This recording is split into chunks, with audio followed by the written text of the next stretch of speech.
Hello everyone student, आज के session में मैं आप लोगों को बताऊंगी यूजीसी नेट के कुछ प्रीवियसली आस्क्ड क्वेश्चंस। क्योंकि जब आप तैयारी कर रहे होते हो यूजीसी नेट की और दिसंबर की आप तैयारी कर रहे होंगे तो बहुत ही इम्पॉर्टेंट होता है हमारे लिए कि हम प्रीवियसली आस्क्ड क्वेश्चंस को ध्यान में रखें। और प्रीवियसली आस्क्ड क्वेश्चन हमें एक पैटर्न देता है कि किस तरीके से सवाल आते हैं। तो मैं हमेशा बताती हूँ कि ढेर सारे एमसीक्यूज बनाने की ज़रूरत नहीं है, लेकिन आप जिस एग्ज़ाम की तैयारी कर रहे हो उससे रिलेटेड एमसीक्यूज आपको ज़रूर बनाने चाहिए जो कि पहले से पूछे गए हैं। तो आज के सेशन में मैं कुछ ऐसे एमसीक्यूज बताऊंगी जो आप लोगों के द्वारा भेजे गए हैं एंड काफ़ी इम्पॉर्टेंट हैं। First let me introduce myself student. I am doctor Shipra Srivastava. I am UGC NET qualified in a very first attempt and PhD from university of Jammu. मेरे पेपर भी पब्लिश हुए हैं स्टूडेंट इंडियन इकोनॉमी के ऊपर, जो कि आपको यूट्यूब पर उपलब्ध हैं। And my specialization is in econometrics and this is my mobile number 8439066995। आप मुझे इस नंबर पे मैसेज कर सकते हैं। और मेरा ऐप है शिप्रानॉमिक्स। ये ऐप आपको गूगल प्ले स्टोर पर उपलब्ध है। And student one notification, UGC NET दिसंबर के लिए लाइव बैचेस स्टार्ट हो गई हैं और लाइव बैचेस जो है वो इवनिंग में चल रही हैं। इन बैचेस को ज्वाइन करने के लिए आपको मेरा ऐप शिप्रानॉमिक्स डाउनलोड करना होगा, जो कि गूगल प्ले स्टोर पर उपलब्ध है। और वहाँ से ये जो भी कोर्सेज चल रहे हैं उन कोर्सेज को आप सब्सक्राइब कर सकते हो। तो यूजीसी नेट 2023 दिसंबर के लिए आप तैयारी कर रहे हैं तो उसकी लाइव बैचेस स्टार्ट हो गई हैं। पहला क्वेश्चन है, दो वस्तुओं के मामले में जिनके लिए प्रतिस्थापन की सीमांत दर शून्य या अनंत है, तब वस्तु की प्रकृति क्या है। यहाँ पर प्रतिस्थापन की सीमांत दर शून्य कह रहा है। इसका मतलब कि हम दोनों को बिल्कुल भी प्रतिस्थापित नहीं कर सकते, बल्कि उन्हें हमें साथ साथ यूज़ करना है। तो ऐसा हम किसको करते हैं? हम ऐसा करते हैं पूर्ण पूरक वस्तुओं को, परफेक्टली कॉम्प्लीमेंट्री गुड्स को। तो पूर्ण पूरक वस्तु या कॉम्प्लीमेंट्री गुड इसका आंसर होगा। निम्नलिखित में से कौन सही नहीं है? क्वेश्चन नंबर 2 में अब देखो, इस तरीके के जब सवाल आते हैं तो हमें वहाँ पर रुक जाना चाहिए जब हमें गलत जवाब मिल जाता है। जैसे पहला जो ऑप्शन है वो कह रहा है किसी वस्तु को जब हम कंज्यूम करते हैं तो उसका प्राइस इफेक्ट इनकम इफेक्ट और सब्स्टिट्यूशन इफेक्ट का सम्मिश्रण है। तो बिल्कुल सही। कीमत प्रभाव हम किससे मिला के बनाते हैं? आय प्रभाव और प्रतिस्थापन प्रभाव। तो ऑप्शन नंबर 1 जो है बिल्कुल सही है। ऑप्शन नंबर 2 कह रहा है कि घटिया वस्तु के लिए आय प्रभाव प्रतिस्थापन प्रभाव की तुलना में सदैव अधिक होता है। ये बिल्कुल भी गलत है। क्यों? क्योंकि घटिया वस्तु के लिए नेगेटिव इनकम इफेक्ट होता है, ऋणात्मक आय प्रभाव होता है। और ऋणात्मक आय प्रभाव जो हमारा प्रतिस्थापन प्रभाव है, प्रतिस्थापन प्रभाव से कमज़ोर होता है। प्रतिस्थापन प्रभाव की प्रकृति ऋणात्मक होती है। वो क्या बताता है कि किसी वस्तु की कीमत घटती है तो उसको ज़्यादा खरीदो, किसी वस्तु की कीमत बढ़ती है तो कम खरीदो। ऋणात्मक प्रकृति का होता है। तो जब ऋणात्मक वस्तु होती है, घटिया वस्तु होती है, तो उस स्थिति में प्रतिस्थापन प्रभाव जो होता है वो मजबूत होता है और आय प्रभाव को वो हरा देता है, जिससे कि जब वस्तु की कीमत गिरती है तो हम कुछ ना कुछ वस्तु ज़रूर खरीदते हैं। मतलब घटिया वस्तु की स्थिति में मांग का नियम नहीं टूटता। लेकिन इसके विपरीत हम क्या पढ़ते हैं? गिफेन वस्तु में प्रतिस्थापन प्रभाव जो है वो नेगेटिव इनकम इफेक्ट से हार जाता है और मांग का नियम टूट जाता है। तो ये जो ऑप्शन है बिल्कुल गलत है ना। क्वेश्चन नंबर 3 है, नकारात्मक नेटवर्क बाह्यता जिसमें कोई उपभोक्ता विशेष रूप से डिजाइन की गई स्पोर्ट्स कार जैसी अद्वितीय वस्तु का स्वामी बनने की इच्छा रखता है, उसको क्या कहते हैं? तो देखो, स्नॉब इफेक्ट मैंने बताया है कि जब कोई व्यक्ति किसी यूनिक चीज़ की डिमांड करे, मतलब उसके जैसी वस्तु किसी और के पास ना हो, है ना। मैं जब ऐप पर पढ़ाती हूँ तो उसमें मैंने बताया भी है, जैसे कि ये खासकर लेडीज़ में होता है कि जो कपड़े मैंने खरीद लिए वो किसी और के पास ना हो, है ना। अद्वितीय वस्तु हो मेरे पास और उस जैसी वस्तु जो है वो किसी और के पास ना हो। तो ये नकारात्मक नेटवर्क बाह्यता है, क्योंकि आप क्या करते हो, डिमांड पर थोड़ा सा नेगेटिव इम्पैक्ट जाता है। तो this is called snob effect. जब प्रत्येक खिलाड़ी अन्य खिलाड़ी द्वारा चुनी गई रणनीति को ध्यान में रखकर अपनी स्वयं की रणनीति का चयन करता है तो इस स्थिति को नैश संतुलन कहते हैं। स्टूडेंट, प्रत्येक खिलाड़ी जो है वो सामने वाले की रणनीति को ध्यान रखता है कि सामने वाला जो है उसकी स्ट्रैटेजी क्या होगी और उसके बाद वो अपनी ऑप्टिमम स्ट्रैटेजी बनाता है। तो this is called Nash equilibrium.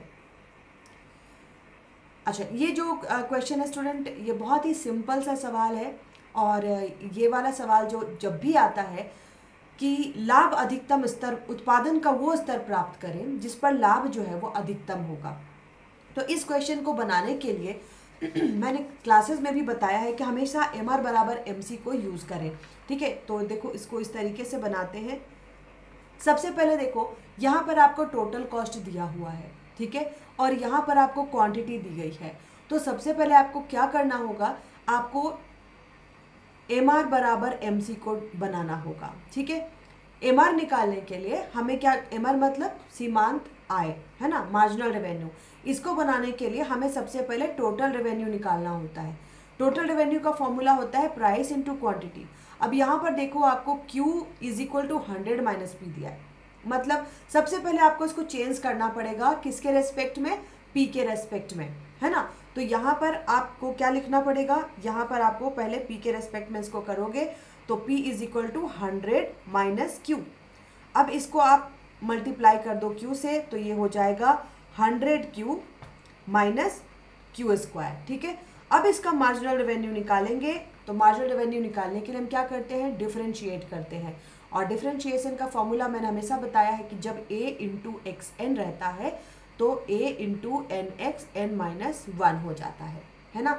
बस ये सिंपल सा डिफरेंशिएशन का फॉर्मूला होता है जिसको हम पूरे माइक्रो में यूज़ करते हैं। और एक सिंपल इंटीग्रेशन का फॉर्मूला, जितनी भी बार आप मैथ देखोगे इन्हीं दोनों फॉर्मूले पर उस मैथ को हम बनाते हैं। तो इसको हम डिफरेंशिएट करेंगे तो 100 आ जाएगा और यहाँ पर 2Q आ जाएगा। तो ये आ गया आपका मार्जिनल रेवेन्यू। अब आपको क्या लाना है यहाँ पर, अब आपको देखना है, देखो मार्जिनल कॉस्ट के लिए टोटल कॉस्ट को आपको डिफरेंशिएट करना है। इसको मैं दूसरे पेज पर ले चलूँ। Total cost is equal to दिया हुआ है 1/3 QQ, 1/3 Q to the power cube and minus 7Q square. ठीक है, 111Q प्लस 50, 111Q प्लस 50। अब देखो यहाँ पर टोटल कॉस्ट को हम जब मार्जिनल कॉस्ट में बदलते हैं तो हो जाएगा 1/3 इंटू 3 का Q square minus 7Q plus 111, है ना। अब इसमें 50 में तो कोई भी वेरिएबल नहीं लगा है तो ये 0 हो गया। अब इसको अगर हम पूरा कट करते हैं तो ये हो जाता है Q square minus 7Q plus 111। ठीक है, ये आपका आ गया मार्जिनल कॉस्ट। अब जब आपका मार्जिनल कॉस्ट आ गया तो उसके बाद हम MR बराबर MC कर सकते हैं ना। तो MR हमारा कितना है, MR हमारा आया था 100 माइनस 2Q।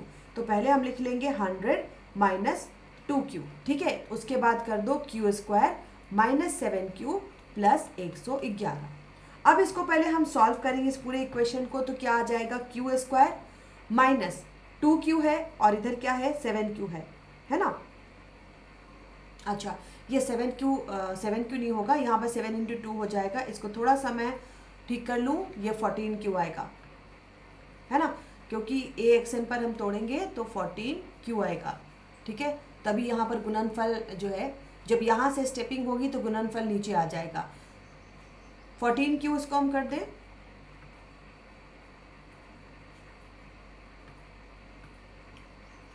ठीक है। अब देखो Q स्क्वायर माइनस 14Q, अब यहाँ पर क्या है 2Q है ना, माइनस 14Q और यहाँ पर क्या है 2Q है, तो ये इधर आ जाएगा, माइनस 2Q है तो इधर आ जाएगा प्लस 2Q। ठीक है, अब यहाँ पर प्लस 111 है, ये 100 भी हम इस साइड में ले जाएंगे तो यहाँ पर आकर ये माइनस 100 हो जाएगा। अब इसको हम पूरा सॉल्व करेंगे तो Q square minus 12Q plus 11 is equal to 0। अब देखो इसको आपको ये जो इक्वेशन बनता है इसको आपको फैक्टराइजेशन से सॉल्व करना पड़ता है। फैक्टराइजेशन के लिए जैसे ही आप इस इक्वेशन को देखोगे वैसे ही आपको दिख जाएगा कि फैक्टराइजेशन आपको कैसे करना है, राइट। अब देखो यहाँ पर 1 है और यहाँ पर 11 है, 11 इंटू 1, A इंटू C जो रहता है ना, इन दोनों को आप जो गुना करोगे उसका जितना आएगा उसको हम दो संख्याओं में इस तरह से तोड़ते हैं कि वो 12Q के बराबर हो जाए। ये प्रैक्टिस होती है स्टूडेंट, मैं क्लास में इसको सिखाती भी हूँ, राइट। तो अब हम क्या करेंगे, यहाँ पर किस तरह से तोड़ेंगे, तो देखो ये तो Q स्क्वायर है, माइनस अगर हम 11Q कर दें और माइनस 1Q कर दें तो 11 -1 -12 तो आ ही गया, और -12 तो आ ही गया, और 11 गुना 1 तो इसके गुणनफल के बराबर भी हो गया, है ना। तो -11 -1 क्यू और +11 = 0। अब इसको आपको क्या करना है, कॉमन ले लो। यहाँ पर q को कॉमन ले लिया तो यह क्या हो जाएगा, q - 11।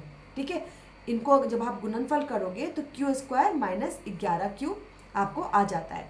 अब इधर भी पहले इधर हम लिख लें q - 11, और यहाँ पर हमें 1 को कॉमन ले लेते हैं। तो देखो ये पूरा फैक्टराइजेशन ये जो है ना 2 भागों में टूट गया।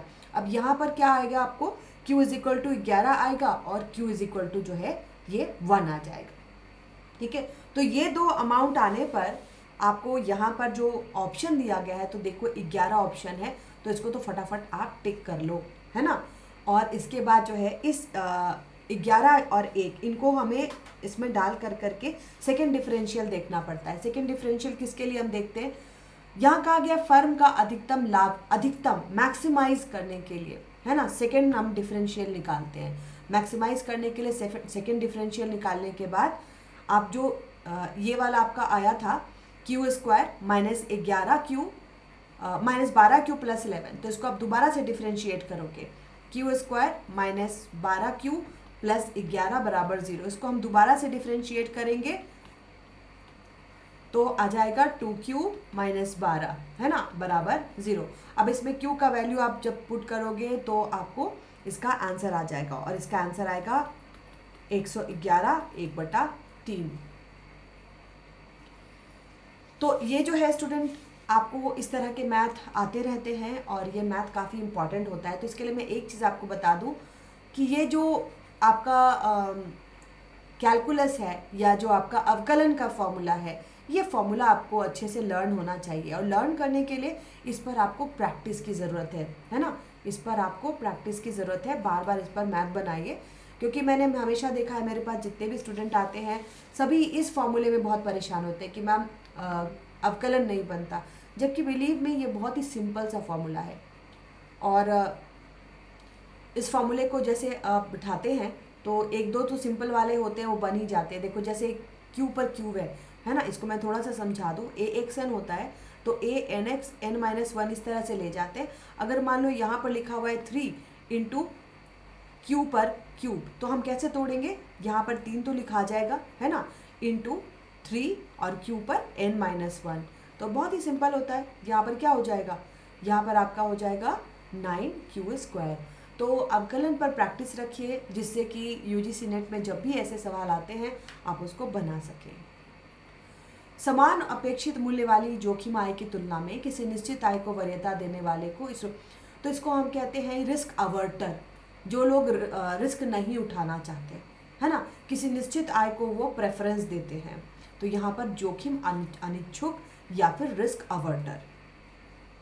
निम्नलिखित में से M1 का घटक नहीं है, तो देखो मुद्रा तो है, यात्री चेक भी है, मांग जमाए भी है, वाणिज्य पेपर जो है वो नहीं है। यदि 2 घटनाएं A एवं B स्वतंत्र नहीं है तो निम्नलिखित में से कौन सही है। स्वतंत्र नहीं है मतलब ये क्या है, डिपेंडेंट है, कंडीशनल प्रोबेबिलिटी का केस होता है ये।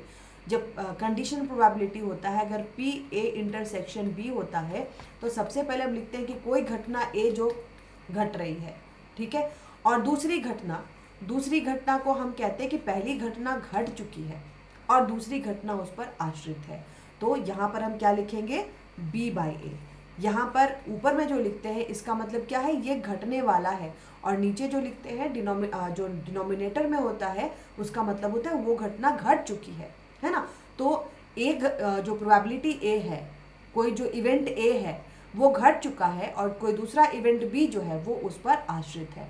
तो यहाँ जवाब होगा 2। श्रृंखला भारित सूचकांक क्या है। तो श्रृंखला भारित सूचकांक कीमत में परिवर्तन की गणना के लिए निकट वर्षों से औसत आधार वर्ष का उपयोग किया जाता है। यदि उपभोग फलन मूल से गुजरता है, यहाँ से गुजरता है, APC बराबर MPC होता है, ठीक है, APC बराबर MPC होता है, तो ये क्या है, रैखिक है।